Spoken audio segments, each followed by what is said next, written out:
Folks, good morning. Welcome to today's episode of Australian Car Collector. Here we are.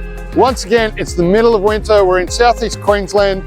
This is Caboolture, just north of Brisbane, and this is the Caboolture Airfield, and we're here for the Max Bridge Combined Auto and Aircraft Show. This is incredible. We've got cars from every description, enthusiasts, families, husbands, wives, kids, dogs, the whole lot is here. It's been put on by a combined effort between the Triumph Club and the Mazda MX-5 clubs of Queensland.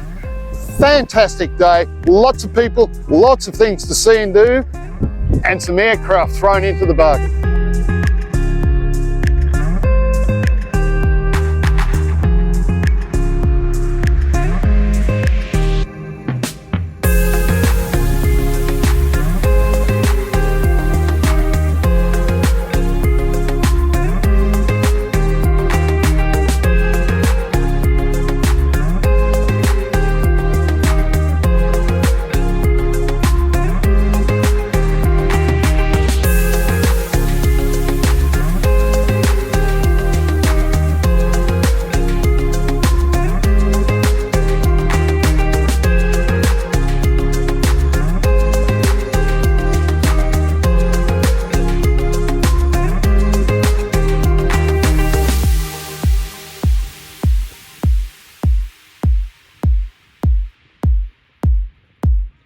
Folks, if ever there was a motoring example of an instant success story, it's got to be the Mazda MX-5. You take a small car, front engine, rear wheel drive, it's a tried and true combination that's been done right from the instigation of the motor car, and Mazda really nailed it with the MX-5. I'm standing here with John, who's the president of the Queensland MX-5. That's us. Yeah. That's it. Yeah. All right. And the MX-5 Club and the Triumph Club, along with the Air Club from Caboolture, have got together and put on this wonderful show at Max Bridge at Caboolture Airfield.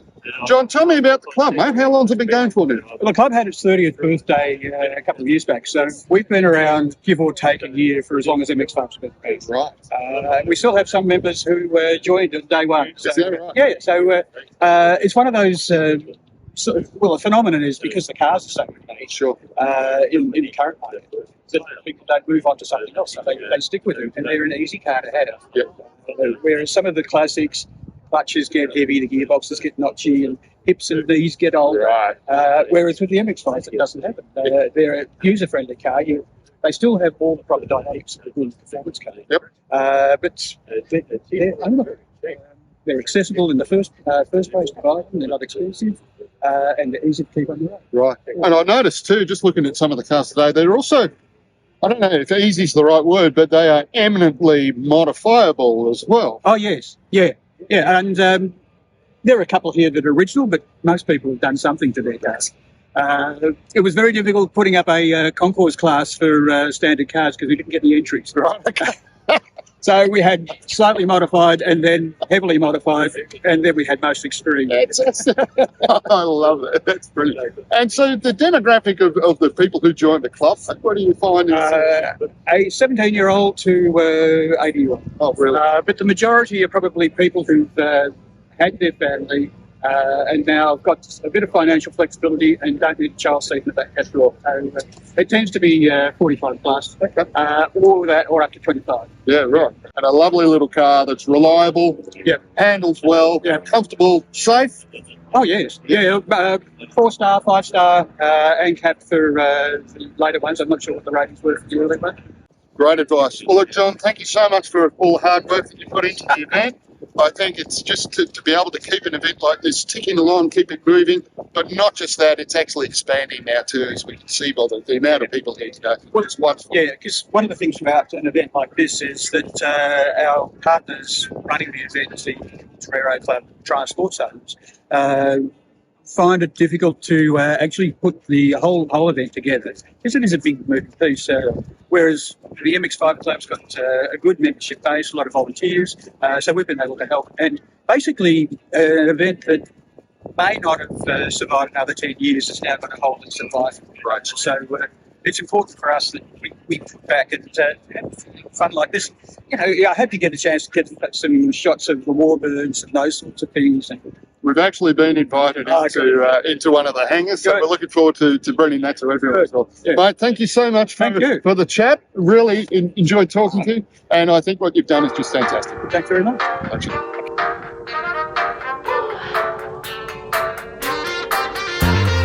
This is that lux life, so nice. Luxury. Luxury. This is that lux life, so nice. Luxury. Luxury. Walking with the attitude, influence on magnitude. Yeah, we going up, up, up, up, up. We a whole mood. Love to see a big win. Hop in the whip for a spin, spin. Headed for the top, yeah. Cute the violins. Glitter gold on a roll. Watch me shine, watch me glow. This is that love life, so nice. Luxury. Luxury. This is that love life, so nice. Luxury. Luxury. Coming in on the scene, looking so fresh, looking so clean. Everybody talk about a glow up, yeah. Cause they love to be seen.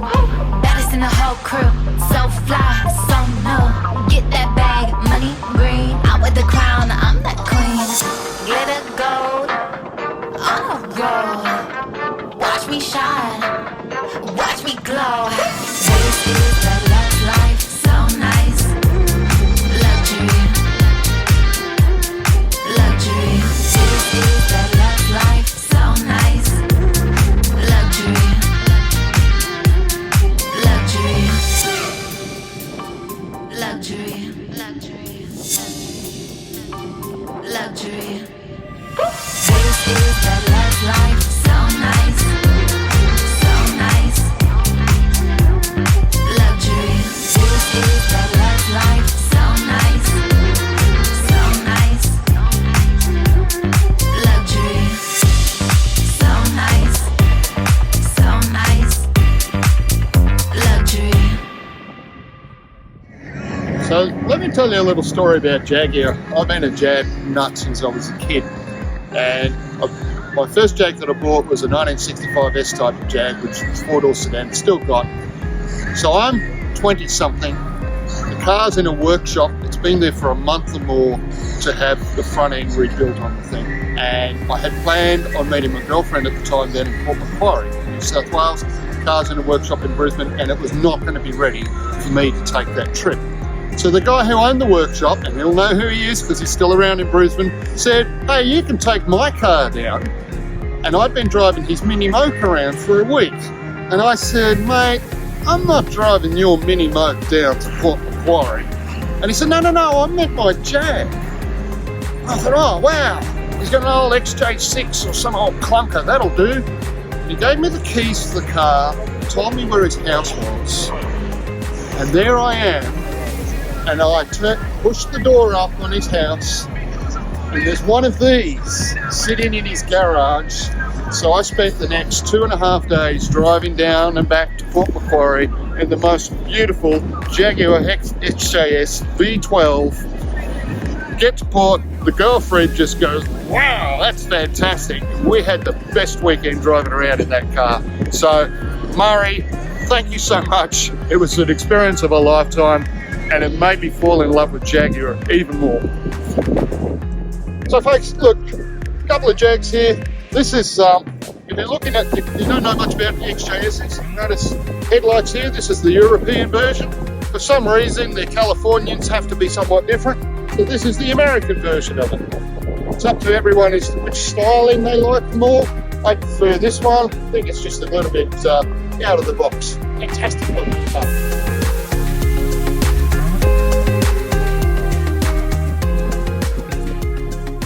Jaguar were criticised to some degree when the XJS came out because they'd come straight from the E-Type Jag, which I think I've mentioned before.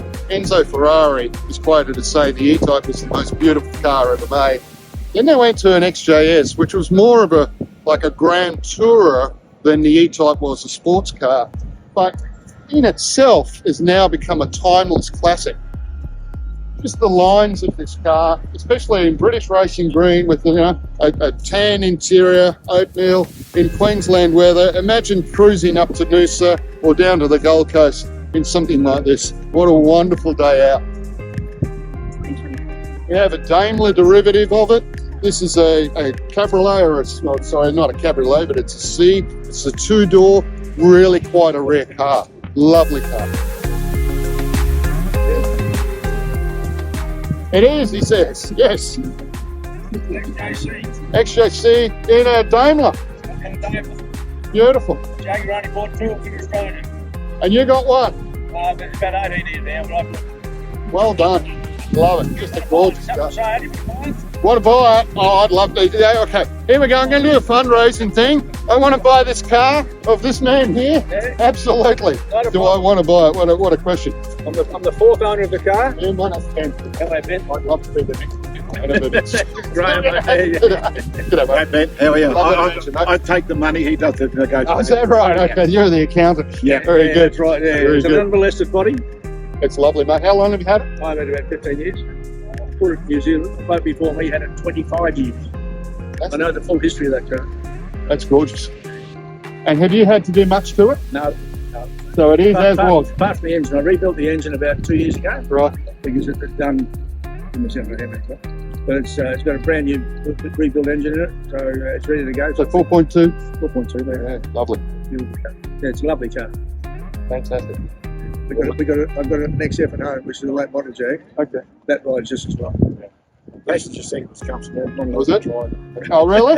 You're not that good a allowed to friend. use the So you take the money, but you can't drive the car. That's it. How does that work? So this is, I think, Series 1. Yeah, Series 1, Eastlake Jag.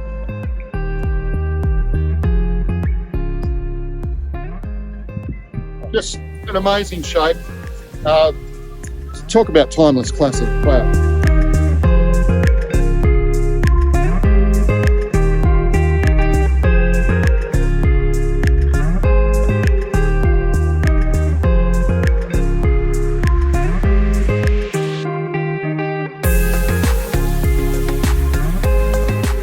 So Series 1 E-Type Jag. It's either a 2 or a 3. I think it's.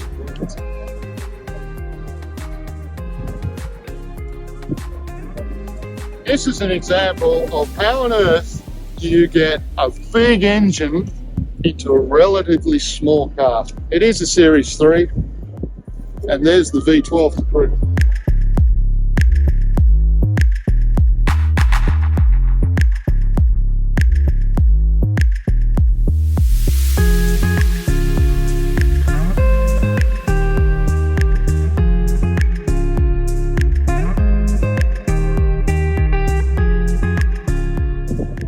I love watching and looking at British cars. I mean, they get such a caning from, especially Australian enthusiasts. You know, the big Australian muscle cars are Holdens and Fords. British cars, you know. The reason they leak oil is because it's their anti-rust system and all this sort of stuff. And Lotus stands for lots of trouble, usually serious. Heard it all, but they're still going. Somebody told me once that 80% of all the Land Rover series, the 1s, 2s and the 3s that were ever put on the road are still out there running, and they might be pretty rough, but they're still going. So the engineering is fantastic. The cars themselves are just a wonderful mix of a bit of style, a bit of fun, good engineering. Wasn't always put together the best, especially when they were having the strikes in the 70s with who was it, the Lucas Prince of Darkness and all that sort of crowd, but they really are wonderful cars.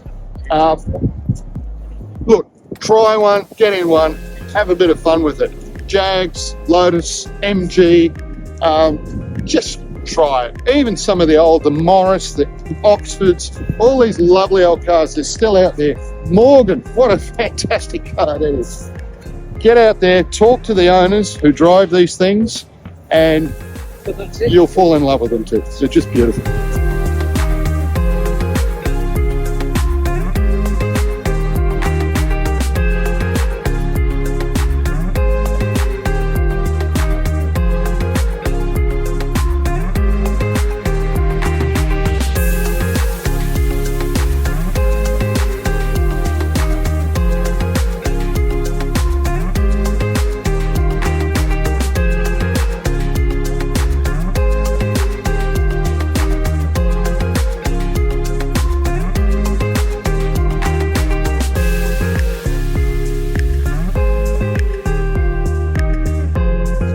another wonderful thing about British cars is that so many times you hear people, they've got a connection to it in their family. Somewhere along the line, father, grandfather, grandma, it was the second car, whatever it was, somewhere along the line, the family have had a connection to British cars.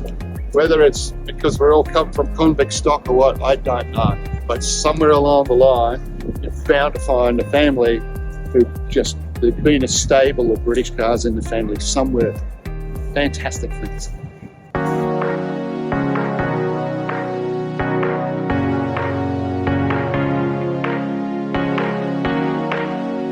And I tell you what, the Mazda guys may or may not like to hear me say this, but you've got to think this must be the inspiration for the MX-5.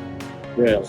Once again, small car, front engine, rear wheel drive, just that styling, the shape, the proportions of it. They got it right back then, and these guys perfected it. Just brilliant.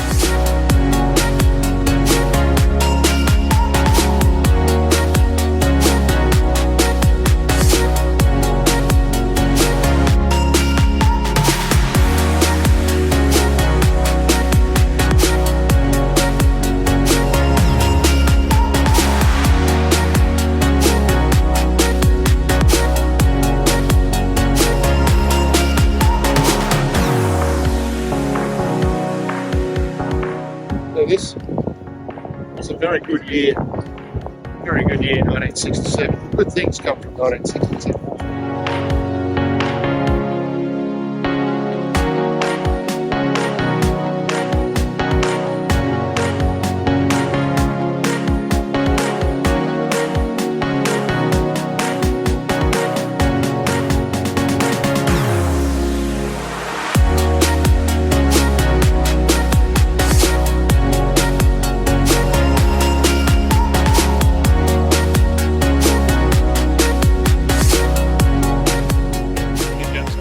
Hello. Hello, I'll see you. Can't wait. Thank you. Did you enjoy it? Yeah, I've watched the film. Well, guess what? You're on it. I want my parents. That's all right. You'll get what I get. My name's Ben. All right. Sorry, what's your name? Jerry. Jerry. Lovely to meet you, Jerry. So which one film? How long you had it for? About 17 years. I gave it 3 times, Jerry. So, Jerry, you're saying you heard this for how long now? About 17 years. And coming today, got caught in the tail ends of a B double. Yeah, with a bit of film off the road. Yeah. This is a true enthusiast, folks. Somebody who's prepared to get out there, not only drive their car, but still have a smile on their face when it gets dirty. Yeah. Oh, that's great, folks. Well, thank you for having a chat to us. So, Oh, that's good. Brilliant it out. It's special. Keep up the good work. Great stuff.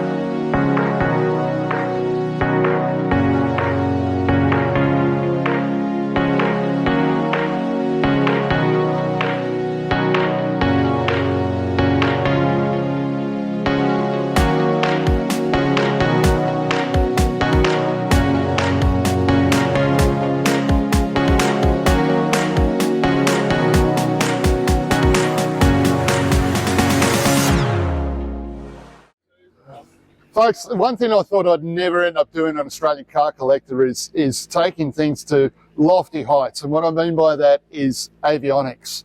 I'd love to introduce you to Noel, and we're going to find out a little bit about Noel and his passion. And his passion is not just about having his 2 feet on the ground, it's about taking it to a much, much higher level than that. Noel, tell us about this wonderful life you created around aircraft. Yeah, thanks, Ben. I'll start with a bit of background, is probably the easiest way. Air Force for me, 27 years. I joined in 1978 as a navigator and flew on aircraft as diverse as the HS748, the P3 Orion, F111, all sorts of aircraft as a navigator. I ended up in flight test, doing test flying with an aircraft unit called the Aircraft Research and Development Unit. I did that for a couple of years. And then I had another life in the Air Force working in intelligence operations as a general duties officer, which took me through to 27 years. They kept on offering me jobs that I liked, and so I kept doing them. So I served in Malaysia quite a number of times, Indonesia many times, long term in Indonesia. I was involved in helping train the Indonesian Air Force. I also went to Canada and did a master's level qualification in aerospace systems. And in the end, 27 years went very quickly. At the end of that 27 years, I got a job with Airbus, originally Australian Aerospace, but I flew as a flight test specialist on helicopters for Airbus for about 13 years. And so I'm one of only 2 people that flew all of the Tiger EC665 aircraft for the Army and all of the Taipans, which of course have just been put to bed, buried in holes. I flew all of those, all 47. And so we did the test flying with a couple other guys to deliver those aircraft to the Army and the Navy. That took 13 years of my life to do that, flying on helicopters. After that, retired and started developing a life in private flying and private aviation. And so I've got a private pilot's license. I've got a recreational aircraft flying certificate, pilot certificate, with a number of endorsements, so I can fly anywhere pretty much in Australia. And I also have a glider pilot's license as well. This is one of 2 hangars that we have. We've got another hangar up in Warwick where I've got another couple of aircraft up there. I've got a Jabiru aircraft, which is a 230D model, which was built in Bundaberg in Queensland. For those of you who don't know where Bundaberg is, the home of Bundy Rum. A great place. They not only produce Bundaberg rum, they also produce aeroplanes. And so the Jabiru company produces aircraft as well as aircraft engines. And I have one of those, which is what my wife and I use to tour around Australia, which we do quite regularly. At the moment, I'm building a Zenith aircraft from the United States. And so that's this brand here that you see on the shirt, and which is Zenith, as you can see. And the aircraft I'm building is the one on the back. And so a Zenith Stoll 750. Nothing like advertising, mate. You've got to advertise. So a quick run round what we're actually doing here, what we're actually seeing. I'm about 90% complete. The aircraft is about 90% complete, which means I've only got about 90% to go. And it's a piece of string. I think the aircraft will be ready to fly by the end of the year. Okay. That's the current plan. It's almost to the point where I'm what you think of as an IKEA system. So I've got big parts which now need to be put together because I've produced all those big parts from all the tiny bits. And what I'll show you is a couple of parts that we're looking at right now. So the wings are sitting here. This is the 2 wings which are already built. Yep. They are just on the stand waiting to be added to the fuselage, which is sitting here. Up on the upper level where I've got storage, there's all the other parts. So the rudder, the horizontal stabilizer, the slats, the elevator, everything is already built. Yeah, right. But what I've got to do now is finish assembling the fuselage. The fuselage is, as we'll have a look at it, is almost complete, and almost ready to put the landing gear has been on and off. With aircraft builds, it's I suppose like restoring a car in many ways. It's probably built at least 3 times by the time you build it. So, for example, if we look inside with all the tinware inside, now I've had that in and out at least 3 times. And you'll see the system that we use is with Clecos, which I'm sure most sheeties understand what's going on there. The last session I did, for example, was to rivet these parts in, which is for the seats, which you can imagine just sit on here. Yep. All of this has been assembled, pulled apart. All the holes have got to be deburred, all the edges deburred. Wow. And then you use a anti-corrosive material called Cortec, which is between all the parts where they meet, so that we try and not have any electrolytic sort of corrosion happening. And does that act as an adhesive as well? No. Or it's just simply to stop that electrolysis happening? Yes, to stop the thing corroding. Right. This is built out of, as you can see here, 6061T6 aluminium, which is a very much an anti-corrosive type aluminium. It's quite malleable, but it is very anti-corrosive. It's got copper in it, as well as a couple other things that stop it from corroding. Okay. So most of this aircraft is aluminium, and it's sheet aluminium, and it's 25 thou or 32 thou, which is for the modern money, it's 0.6 of a mil or 0.8 of a mil Okay. thick. And so most of this aluminium you see here is that thickness is 0.025. Right. So that's what we use, and we're using aviation. All the parts on this aircraft are aviation standard parts. There is nothing from Bunnings. So we don't use IKEA aviation. We do for some of the tools, of course, because they're cheaper. Sure. But nothing in this aircraft will be from a standard hardware shop. So, given that it's an American designed Yes.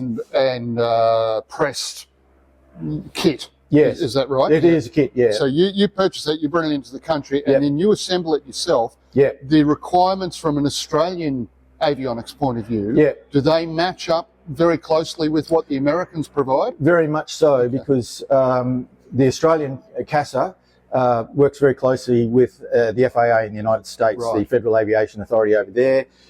If it's approved by the FAA in the United States or the Canadian authorities or the Australian authorities, they all work together. Okay. So as do the European authorities. And so once one of the known reputable organisations approves something, it is very easy to get it approved in any one Sure. of the other areas of responsibility. Okay.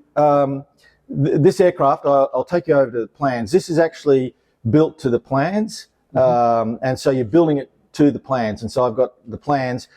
Some of the parts are pre-pressed, and so to be able to build this aircraft and register it, I have to build more than 51%. That's the law Right, okay. in Australia. So 51%, and I've also got to do all of the techniques. And so you've got to demonstrate that you can bend the metal. And so, for example, you might end up bending one of these ribs and shaping it to show that you can do it. That you But can. then all the others, because it's just time consuming, why do you want to can do purchase that? off the shelf. You can buy off the shelf. Yeah, okay. And so as long as you can do the actual the technique and demonstrate you can do that technique, you're able home to and move hosed. ahead. You're Wow. home and hosed.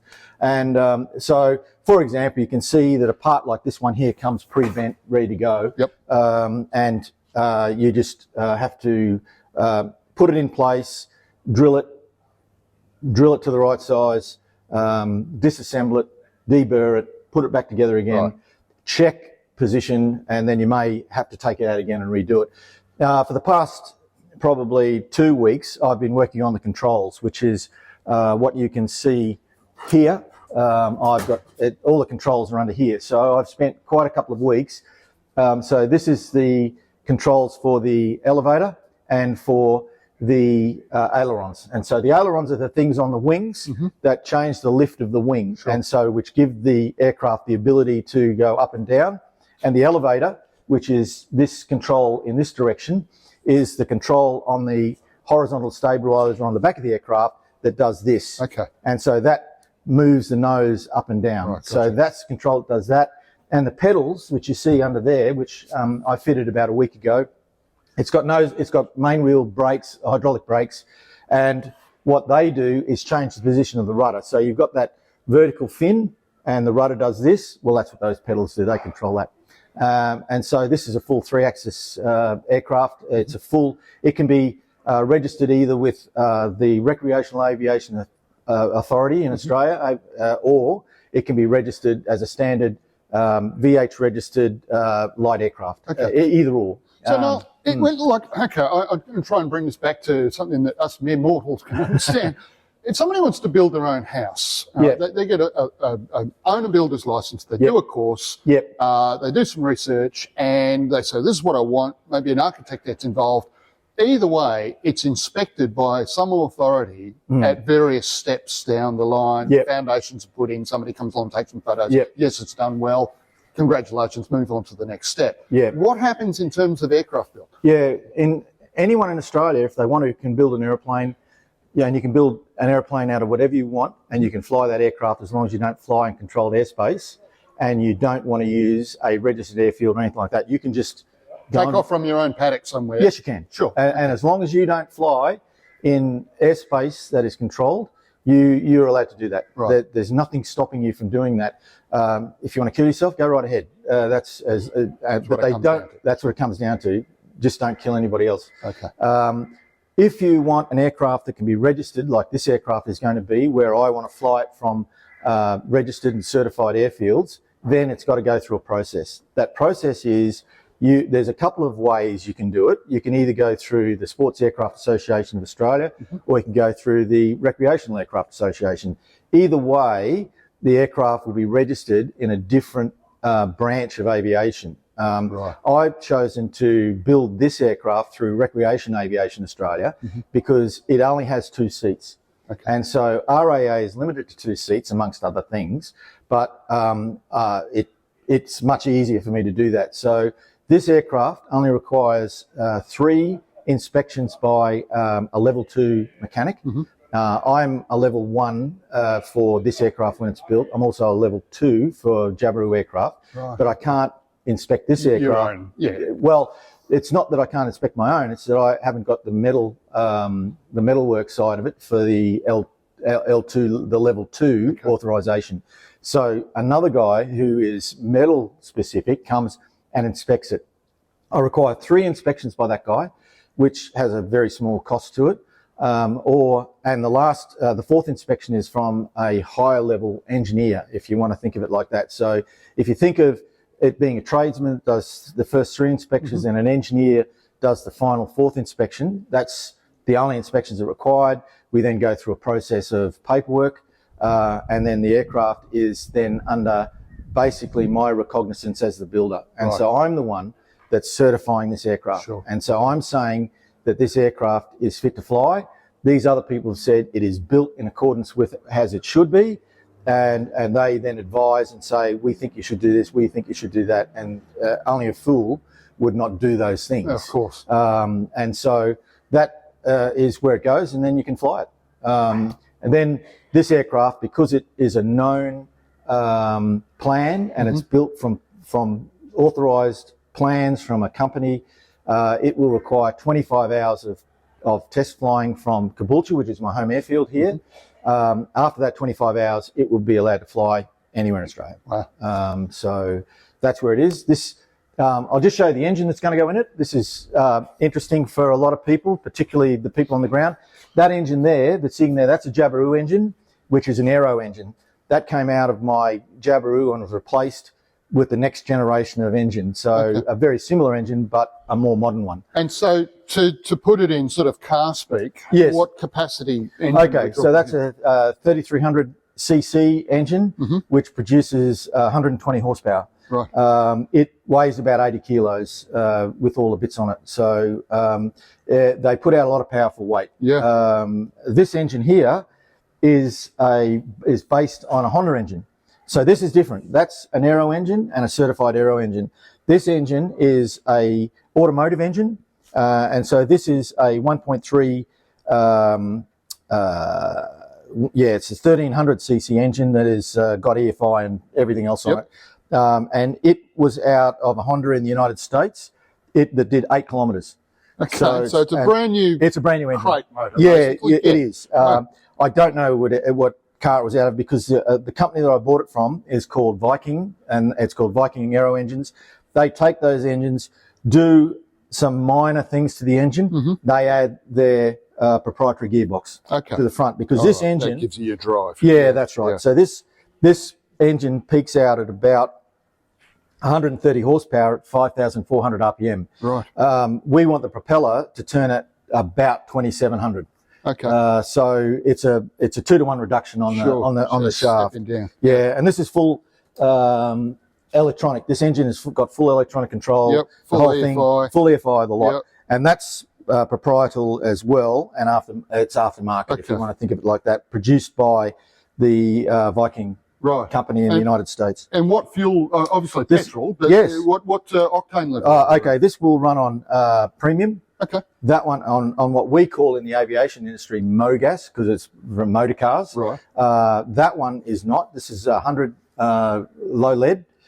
So it runs on what's called avgas. Yeah, okay. So aviation gasoline. So the race car drivers will be. They love this. That. Yeah. Well, that's 100 low lead. Yeah, Right, that runs okay. that particular engine. Right. But you can take the aero engine and tune it to run on MOGAS, and some people do that. Right. But you've got other issues if you do that because the fuel tanks are fiberglass, and so you cannot have ethanol anywhere near it.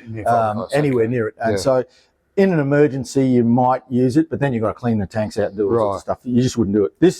I'm using aluminium tanks. Yep. So this will run on MoGas. Now at the airfield here, we have available MoGas and Avgas Right, readily available. So you can just So you've got your choice. jump there. up to the pump. So, mate, in terms of living with the plane, once the Yeah. plane's together and, Yeah. you're flying this thing, Yes. and no doubt you'll be doing with this what you would do with your Jabiru, you're going Yes. to use it as it was Yeah. intended. What, from a point of living with it, in terms of how far you'll get to a tank of fuel, how much you're actually using while you're up in the air, and what sort of cruising speed you're at, Yeah. how does that compare to a car? Okay, the comparison is very interesting because let's talk about the Jabiru, which is a cruising aircraft. This is an aircraft for this has a different mission. The mission for this aircraft is for short takeoff and landing. Right. And so it's an off-field aircraft. It's a bush plane. And Okay. so it will land in a paddock. It will take off from a paddock. It will land on the beach. It will take off from So the beach. you don't need some Anyway. massive runway for No, this no, thing. no. This is, For this one, which is short takeoff and landing, if you're reasonably capable, you'll be landing, your ground roll will be in 150 feet. right. So, and which would takeoff roll. compare to what Oh, with a okay. regular I need- Cessna or whatever. Yeah, so compared to the aero engine and the aero engine aircraft in the Jabiru, I need a runway realistically that's 600 metres long to Wow. land or take off. Wow. And it's really an airfield to airfield aircraft. Yep. It's not designed in any way to operate except on either very good grass, gravel or bitumen. Sure. This aircraft is designed to operate on rubbish Wow. anywhere. And Wow. so two different missions. So Yes. given that you've got the two different missions, this aircraft, it flies on cruise. And when I talk about cruise, we cruise about 115 to 120 knots. Mm-hmm. And you can almost double that. So that's 220 kilometres an hour. Mm-hmm. And at 220 kilometres per hour, I'm burning about 19 to 20 litres of fuel. Mm-hmm. So that gives you an idea. So less than 10 litres per 100 kilometres. Okay. That's Wow. in the cruise. Yes. Wow. So That's pretty good. 20 That's, more better than we're always doing better than 25 miles a that's gallon. what not having friction on the ground is doing. That's what it's for you, all isn't about. it? Yeah, much less friction. Fantastic. This aircraft doesn't cruise at those sort of speeds. The cruise speed of this aircraft will be much slower. It's at about 90 to 95 knots. Okay. So but still you double that. Somewhere 170, 180 Okay. kilometres an hour. But it will use a little bit more fuel. I'm thinking that's going to be around about 5 or 6 gallons. So you'll burn that 20 litres and get less speed. Right. But you've got a lot more drag with this aircraft. Its wings are much, much deeper, and it's got all sorts of high lift devices on it. It's got things like slats which change the airflow across the wings. Right. It's got things like vortice generators on the wings so that you don't get separation of the air over the wing at very low speed. And that's So- so that you've got that very, very short takeoff Correct. and landing. Correct. That's so you can fly much, much slower, Right. safely. But you're perhaps more versatile. Oh, in absolutely. where you can go. Oh, with absolutely. this. That's the point of Yeah. it. That's the point Okay. of it. It's a different mission. Sure. And the mission for that aircraft will mean that when my wife and I are flying around in this thing, we'll be able to go anywhere. You want to go down the beach? You can go down the beach. Now, there are rules associated with where you can Sure. land and all those Yeah. things, and you must abide by those course. rules, laws, regulations, and everything. But they're not draconian in Australia. You can fly a lot of places and land a lot of places without any trouble whatsoever. So, all right, this two-seater, Yes. you've got some luggage space. Yes. Some. So, Yeah. Okay. are you camping in it? You can. This one, initially, it will be registered at the current rules at 600 kilograms maximum all-up weight. Okay. And But that includes the two of you. that's the two of us Yeah. plus fuel plus gear. Okay. But that is going to rise to 760 kilos, and this aircraft will have no problem flying at 700 to 750 kilos max. Right. Which means, so if you take my wife and I, and you think we're about 140 kilo, and you take a full, this one will carry about 24 gallons of fuel, which is, what's that, 80 litres, 90 litres of fuel. So with that 90 odd litres of fuel that we're going to carry, which is about another 80 kilos. So we've got 80 kilos plus us, plus that, plus 40 kilos of luggage, and it'll still get off the ground, no problem at all, and legally fly around. So it really is, you know, a combi, if you want to think of it like that. A flying You can combi. Yeah, that's it. These are the trucks. These are the things that you fly around in that you can bash a bit, and they will really respond quite well to that sort of Extraordinary. treatment. How long before it's up in the air, do you think? My plan is to have it finished by the end of the year. I started this project about a year and a bit ago, but we've been travelling. You know, Sure. we're all retired and we all travel. You've got to enjoy life. That's what it's all about. It's not just about building an airplane. Yeah. This is a build that is it's a hobby in many ways to build this aircraft. It's something I've refurbished and rebuilt one before, but now this is a scratch build from zero, I'm really happy with how it's coming together.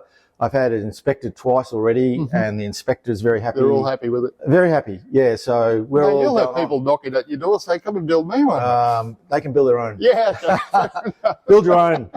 Go and do build it your own. yourself. Come build your own. Learn It's how. about if someone builds one for you, just so you know, you've got some idea as to What's involved.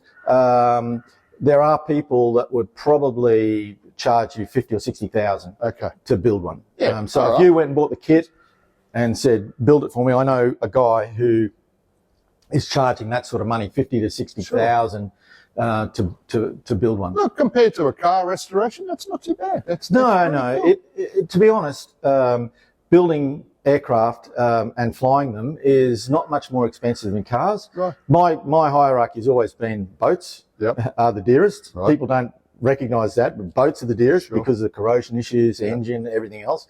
Then you come down a fair way to these aircraft, which aren't much more expensive than motor Been cars. playing with cars. Yeah, Right. so if you think about the Jabiru that we were talking about earlier, that aircraft, you today could go and buy one for under $100,000 and it will be a perfectly good aircraft. Right. The cheapest I've seen 230Ds for recently is about $80,000. So not much more than a half decent BMW. Nice car. Yeah, not much dearer. What a life. Yeah. What a life. And okay, this is going to sound like a silly question. No. When it's done Yeah. and it's up there, Yeah. what colour are we talking, mate? Oh, so this the colour scheme on this is going to be base white. Yes. So it'll be marine. I'm using marine paint on it because it's suitable with the aluminium. Yep. And so it will be base white, and it will have checkered on the front of the wings. If you think about that, that will be a white and green, the same colour as this. This is some people. Oh, yep. It'll be this green, and Okay. so that green is some people go, "Oh, it's British red." No, it's not. That is Caulfield green. Okay. It's standard. Right. I've gone for a standard colour. I used to put up Colorbond fences, mate. It's the I know same one. Caulfield green. That is very it. well. Yeah. I So, know so Caulfield. that's this has been powder coated. Yep. That frame's powder coated, but I've painted all these moving right. parts. I've painted all those. And the reason why I've gone for Caulfield green is because Fiddly Bits cans come with Caulfield green. Okay. It's exactly So you've got that a colour. touch up at a Bunnings store. That's the Exactly. one bit from Bunnings that'll be on your plane. There's a bit of paint. touch-up Yeah. And that's the only thing that's So going to be look, on there. and all right, folks, if you're in the Caboolture area and sometime in a not too distant future you see a white plane with Caulfield green tips on the wings, give Noel a wave. Yeah. He's a heck of a nice guy and an extraordinary engineer, and what a life, mate. And thank you so much for talking to us today. No I just problem, Ben. Enjoyed this so much. It's Yeah. just extraordinary. Good on you. So, if you've got a car, if your friend, family member, whoever it is, has got a car that you'd love to see featured on the show, then right down the bottom of the screen here is where you're going to find a link to it.